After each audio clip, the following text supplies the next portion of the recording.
There's no feeling more intense than starting over.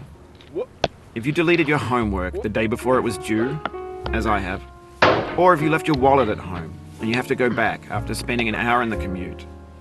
If you won some money at the casino and then put all your winnings on red but it came up black. If you got your best shirt dry cleaned before a wedding and then immediately dropped food on it. If you won an argument with a friend and then later discovered that they just returned to their original view.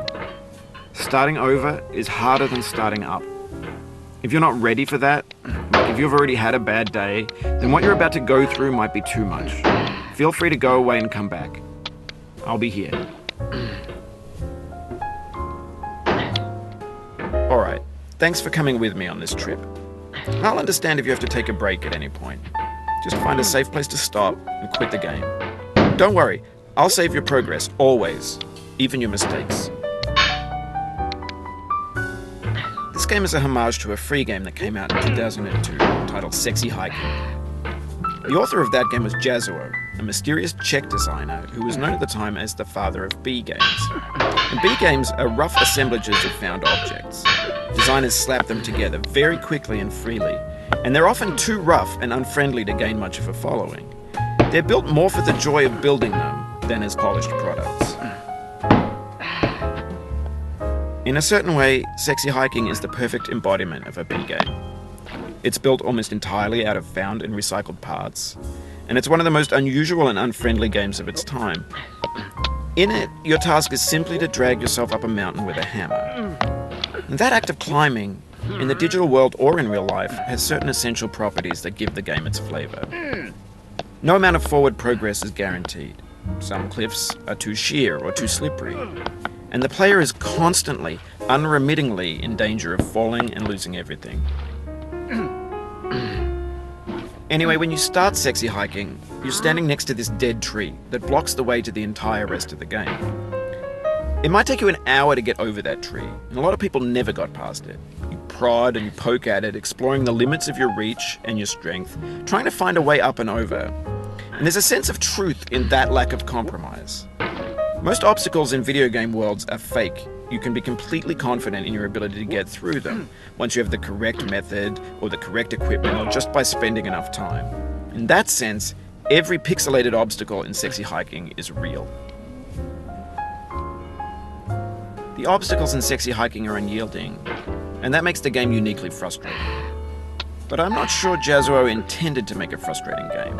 The frustration is just essential to the act of climbing, and it's authentic to the process of building a game about climbing. A funny thing happened to me as I was building this mountain. I'd have an idea for a new obstacle, and I'd build it, test it, and it would usually turn out to be unreasonably hard. But I couldn't bring myself to make it easier. It already felt like my inability to get past the new obstacle was my fault as a player rather than as a builder. Imaginary mountains build themselves from our efforts to climb them, and it's our repeated attempts to reach the summit that turns those mountains into something real. When you're building a video game world, you're building with ideas, and that can be like working with quickset cement. You mold your ideas into a certain shape that can be played with, and in the process of playing with them, they begin to harden and set until they're immutable, like rock. And at that point, you can't change the game, not without breaking it into pieces and starting fresh with new ideas. For years now, people have been predicting that games would soon be made out of prefabricated objects, bought in a store and assembled into a world. And for the most part, that hasn't happened, because the objects in the stores are trash. I don't mean they look bad or that they're badly made, although a lot of them are. I mean they're trash in the way that food becomes trash as soon as you put it in the sink. Things are made to be consumed and used in a certain context, and once the moment is gone, they transform into garbage. In the context of technology, those moments pass by in seconds. Over time, we've poured more and more refuse into this vast digital landfill that we call the internet. It now vastly outnumbers and outweighs the things that are fresh and untainted and unused. When everything around us is cultural trash, trash becomes the new medium, the lingua franca of the digital age. And you can build culture out of trash. But only trash culture. B games, B movies, B music, B philosophy. Maybe this is what digital culture is. A monstrous mountain of trash, the ash heap of creativity's fountain. A landfill with everything we ever thought of in it. Grand, infinite, and unsorted. There's 3D models of breakfast, Gen X's fanfic novels, Scan magazines, green screen Shia LaBeouf, banned snuff scenes on LiveLeak. Facebook's got lifelike bots with unbranded adverts and candid shots of Kanye and Taylor Swift mashups, car crash epic failed GIFs, Russian dashcam vids, discussions of McRibs, discarded, forgotten, unrecycled, muddled, rotten, untitled. Everything's fresh for about 6 seconds, until some newer thing beckons, and we hit refresh. And there's years of persevering, disappearing into the pile, out of style, out of sight. In this context, it's tempting to make friendly content that's gentle, that lets you churn through it but not earn it. Why make something demanding if it just gets piled up in the landfill, filed in with the bland things? When games were new, they wanted a lot from you. Daunting you, taunting you, resetting and delaying you. Players played stoically. Now everyone's turned off by that. They want to burn through it quickly. A quick fix for the fickle, some tricks for the clicks of the feckless. But that's not you, you're an acrobat. You could swallow a baseball bat. Now I know, most likely you're watching this on YouTube or Twitch, while some dude with 10 million views does it for you. Like a baby bird being fed chewed up food. That's culture too. But on the off chance that you're playing this, what I'm saying is, trash is disposable, but maybe it doesn't have to be approachable. What's the feeling like? Are you stressed? I guess you don't hate it if you got this far. Feeling frustrated? It's underrated. An orange is sweet, juicy fruit locked inside a bitter peel. That's not how I feel about a challenge. I only want the bitterness. It's coffee. It's grapefruit. It's licorice. It feels like we're closer now. Composer and climber, designer and user. You could have refused, but you didn't. There was something in you that was hidden, that chose to continue. It means a lot to me that you've come this far, endured this much. Every wisecrack, every insensitivity, every setback you've forgiven me is a kingly gift that you've given me. We have the same taste, you and I. It's not ambition, it's ambition's opposite. An obdurate mission to taste defeat. You'll feel bad if you win, so I put this snake in for you.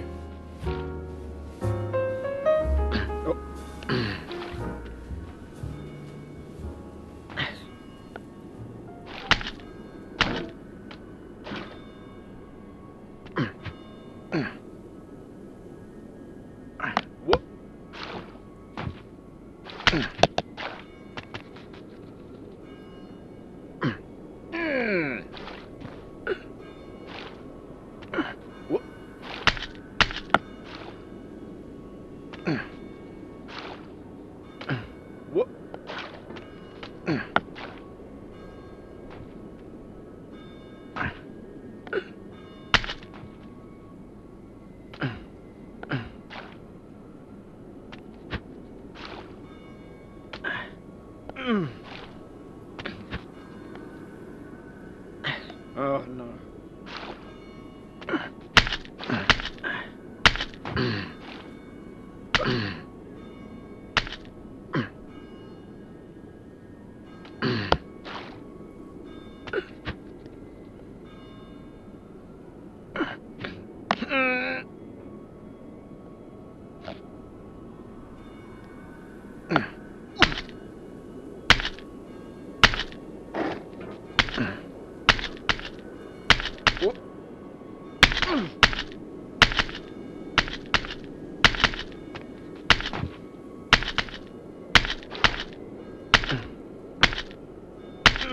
Have you thought about who you are in this?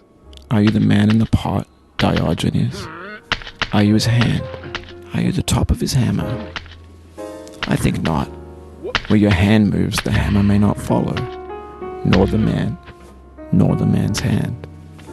And this here is will, his intent, the embodied resolve in his uphill ascent.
Now, you've conquered the ice cliff, the platforms, the church, and the rectory, the living room and the factory, the playground, the construction site, the granite rocks, and the lakeside. You've learned to hike. There's no way left to go but up, and in a moment I'll shut up. But let me say, I'm glad you came.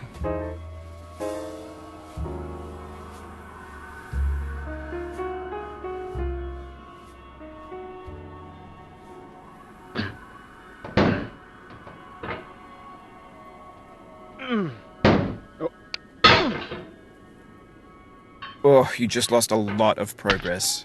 That's a deep frustration, a real punch in the gut.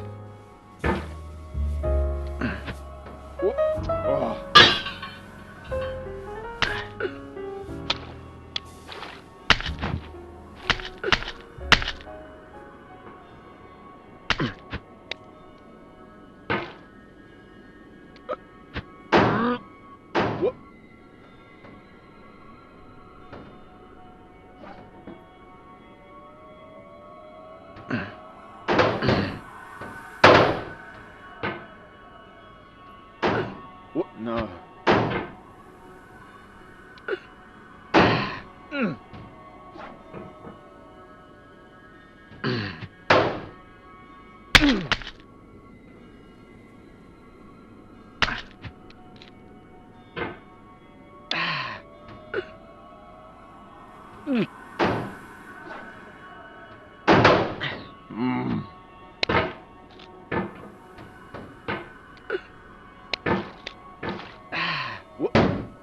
No.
I dedicate this game to you, the one who came this far. I give it to you with